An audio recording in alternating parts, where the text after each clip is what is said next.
السلام علیکم ورحمۃ اللہ وبرکاتہ۔ ناظرین، آج میں آپ حضرات کے سامنے ایسی ایک ویڈیو لے کر حاضر ہوا ہوں کہ آپ حیران رہ جائیں گے۔ آپ کے سامنے ایک ایسی جنگ کے متعلق بات کرنے لگا ہوں جو 26 اگست 1071 میں مسلمانوں اور بازنطینیوں کے درمیان میں جو جنگ ہوئی تھی، جس جنگ کا نام ملازگرد ہے۔ یہ ایسی جنگ ہے جس کے بعد دنیا کا نقشہ ہی بدل گیا تھا۔ یہ اس وقت کی بات ہے جب کافر متفق ہو چکے تھے، مسلمان جو ہیں وہ بٹے ہوئے تھے، کسی کی حکمرانی کو تسلیم کرنے کے لیے تیار نہیں تھے، ہر ایک اپنی بات کو منوانے کے لیے تیار تھا۔ تو اس دور کے اندر بازنطینیوں نے جب دیکھا کہ مسلمان تقسیم ہو چکے ہیں، اب ان کے ممالک جو ہیں وہ علیحدہ علیحدہ ہو چکے ہیں، ہر ایک بندہ اپنی بات منوانے کے پیچھے چلا ہوا ہے، کوئی کسی کے ساتھ اتفاق نہیں کرتا۔ اس وقت بازنطینیوں نے یہ ارادہ کیا کہ ہمیں یہ موقع جو ہے یہ اپنے ہاتھ سے ضائع نہیں کرنا چاہیے۔ انہوں نے اس وقت مسلمانوں کو ختم کرنے کے لیے جب ارادہ کیا تو پورا یورپ ایک جگہ پہ جمع ہو گیا، اور کہا جاتا ہے کہ 6 لاکھ فوج لے کر جو ہے وہ یورپ اجاگر ہوا اور کہنے لگا کہ آج ہم نے مسلمانوں کو ختم کر دینا ہے۔ تاریخ کے اندر لکھا ہوا ہے کہ اس وقت بازنطینی بادشاہ تھے، انہوں نے یہ مشورہ کیا، میٹنگ کی، انہوں نے یہ ارادہ کر لیا کہ مصر جو ہے وہ فلاں بادشاہ کو دیا جائے گا، شام فلاں بادشاہ کو دیا جائے گا، عراق فلاں بادشاہ کو دیا جائے گا، خراسان کا علاقہ فلاں بادشاہ کو جو ہے وہ دیا جائے گا، وہ اس کے حوالے کر دیا جائے گا۔ تو اس وقت جب مسلمانوں کو پتہ چلا کہ آج کافر ہمیں ختم کرنے کے لیے تیار ہو چکے ہیں، تو مسلمان جو ہے پریشان تھے۔ تو اس وقت جو سب سے آگے بڑھنے والا تھا وہ سلطان الپ ارسلان تھا، جس نے اس جنگ کو ہمیشہ کے لیے ختم کیا اور کافروں کو ناکو چنے چبوائے۔ اور بات کچھ یوں ہے، بازنطینیوں نے جب انہوں نے میٹنگ کی تو اس وقت بازنطینیوں کے پاس جو فوج تھی وہ 6 لاکھ تھی۔ یہ جو سلطان الپ ارسلان تھا، سلجوق سلطنت کا یہ وزیر اعظم تھا، بادشاہ تھا، ایک بہت ہی زبردست قسم کا یہ جنگجو تھا۔ اس وقت اس کے پاس صرف 12,000 فوج تھی۔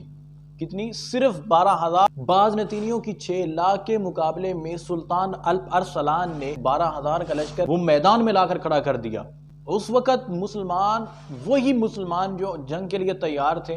ان کے ساتھ اور کوئی نہیں تھا، یہی صرف 12,000 تھے جنہوں نے کافروں کو ناکو چنے چبوائے اور غزوہ بدر کی تاریخ کو ایک بار دوبارہ لوٹا دیا۔ جب میدان میں اترے تو جمعے کا دن تھا۔ اس وقت سلطان الپ ارسلان نے اپنی فوج کے اندر جو ہے ایک خطاب کیا، اعلان کیا، اور ان کو بتایا کہ آج ہم نہتے ہیں، ہمارے پاس کچھ کھانے کے لیے بھی نہیں ہے، کوئی پینے کے لیے کوئی چیزیں اس طرح کی نہیں ہے، ہمارے پاس کچھ نہیں ہے۔ تاریخ کے اندر لکھا ہے وہ عیسائی تھے، 6 لاکھ کے لشکر کے ساتھ جو وہ آئے تھے، ان کے پاس کھانے کے لیے بھی چیزیں تھیں، پینے کے لیے بھی سب کچھ ان کے پاس تھا، تیر تھی، منجنیقیں تھیں، تلواریں تھیں، ڈالیں تھیں۔ مسلمانوں کے پاس، جو مسلمانوں کے مجاہدین تھے، ان کے پاس کھانے کے لیے بھی کچھ نہیں تھا۔ مسلمانوں نے جب میدان کے اندر اترے، جمعے کا دن تھا، تو اس وقت سلطان الپ ارسلان رحمہ اللہ نے یہ بات کہی کہ جس جگہ پہ میں نے حملہ کرنا ہے اسی جگہ پہ آپ نے بھی حملہ کرنا ہے، جس جگہ پہ میں نے تلوار مارنی ہے اسی جگہ پہ آپ نے بھی تلوار مارنی ہے۔ پھر جب یہ بات کر رہے تو اس وقت انہوں نے کہا کہ آج جمعے کا دن ہے، تو مسلمان پوری دنیا کے اندر جتنے بھی مسلمان ہیں ہمارے لیے دعا کر رہے ہوں گے، تو انشاءاللہ فتح اللہ تعالی ہمیں ہی عطا فرمائیں گے۔ رومانوس جو اس وقت کا بادشاہ تھا، ان کا جو بڑا جنگجو تھا، جس نے پورے یورپ کو اکٹھا کیا تھا، اس کا خیمہ سلطان الپ ارسلان رحمہ اللہ کو نظر آیا۔ انہوں نے اس وقت کہا کہ یہ جو خیمہ ہے اس کے اوپر ہم نے حملہ کرنا ہے، جب میں تیر نکالوں گا آپ نے بھی اس وقت تیر نکالنا ہے۔ سلطان الپ ارسلان رحمہ اللہ نے اپنی کمان کھینچی، اس وقت تیر کا جو انہوں نے رخ کیا تھا وہ رومانوس کے خیمے کی طرف کیا تھا۔ اسی وقت تمام کے تمام مجاہدین نے رخ اسی جانب اپنی کمانوں کا کیا، تیر ادھر پھینکے، اور بیک وقت میں 12,000 جب تیر نکلے، وہاں جو رومانوس کے ارد گرد جتنے بھی اس سیکورٹی والے تھے، محافظ تھے، وہ سب مارے گئے۔ اس وقت مسلمانوں نے رومی زبان کے اندر ہی شور مچانا شروع کر دیا کہ ان کا بادشاہ جو ہے وہ قتل ہو چکا ہے۔ تو جب یہ ان کے اندر جب خوف ان عیسائیوں کے اندر بیٹھا، بازنطینیوں کے دل کے اندر جب یہ خوف بیٹھا کہ مسلمانوں نے اتنی کم تعداد کی ہوتے ہوئے ہمارے بادشاہ کو قتل کر دیا ہے، تو اس وقت وہ بڑے ڈر گئے، سہم گئے، بھاگنا شروع کر دیا، کوئی ادھر ہو گئے، کوئی ادھر ہو گئے۔ بات ختم کرنے لگا ہوں، مسلمانوں نے شام تک فتح حاصل کر لی اور رومانوس کو بھی گرفتار کر لیا، اور کہا جاتا ہے کہ رومانوس کو جب گرفتار کیا، قیدی بنایا، تو لوگوں کے سامنے اس کو پیش کیا، لشکر اپنا جتنا بھی مسلمانوں کا تھا ان کے سامنے پیش کیا، کوئی ہے جو اس کو خریدنے والا ہے؟ کسی نے بھی اس کو خریدنے کی جو ہے کہا کہ ہم اس کو قابل نہیں سمجھتے کہ ہم اس کو خریدیں۔ اور پھر ایک مسلمان نے، ان میں سے ایک جنگجو نے کہا کہ میں اس کو کتے کے بدلے میں خریدتا ہوں۔ جب کتے کے بدلے میں یہ کہا کہ میں اس کو کتے کے بدلے میں خریدتا ہوں، تو اس وقت سلطان الپرسلان رحمہ اللہ نے فرمایا کہ آپ نے اس کتے کی بھی توہین کی ہے کہ تم نے کہا کہ میں اس کو کتے کے بدلے میں خریدتا ہوں، لیکن جو بات ٹھیک ہے آپ نے جو کہہ دیا سو کہہ دیا۔ تو اس وقت سلطان الپرسلان رحمہ اللہ نے اس سے پوچھا رومانوس سے، اگر میں تیرے ہاتھ آ جاتا، تو مجھے شکست دے دیتا تو تو میرے ساتھ کیا کرتا؟ اس وقت اس نے کہا کہ کیا تجھے ابھی شک ہے کہ میں تجھے جو ہے وہ چھوڑ دیتا؟ اس وقت سلطان ارسلان رحمہ اللہ نے فرمایا کہ مجھے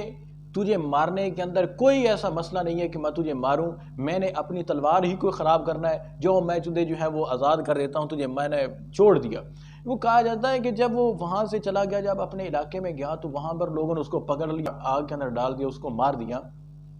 تو میں بات کرنے کا مقصد یہ ہے، بات میں اصل میں سمجھانا یہ چاہتا ہوں، جب حکمران غیرت مند ہوں، اسلام پسند ہوں، دین پسند ہو، شریعت محمدیہ پر چلنے والے ہوں، حضور علیہ السلام اور حضور کے صحابہ کے دین پر چلنے والے ہوں، اور اللہ کے علاوہ کسی اور کا ڈر اپنے دل میں رکھنے والے نہ ہوں، تو وہ 12,000 کا لشکر لے کر بھی 6 لاکھ کے فوجیوں کے اوپر بھی حملہ کرنے کے لیے تیار ہو جایا کرتا ہے۔ اور آخر میں صرف میں اتنا ہی کہوں گا کہ یہ مسلمانوں کی جتنے بھی جنگجو ہیں، جتنے بھی مسلمانوں کی ہیروز ہیں، آپ ان کی تاریخ، ان کی کہانیاں، ان کے قصے اپنے بیٹوں کو سنایا کریں، اپنی اولاد کو سنایا کریں، تاکہ یہی مسلمان آگے چل کے ایک اچھے مسلمان بنے۔ آپ ان کو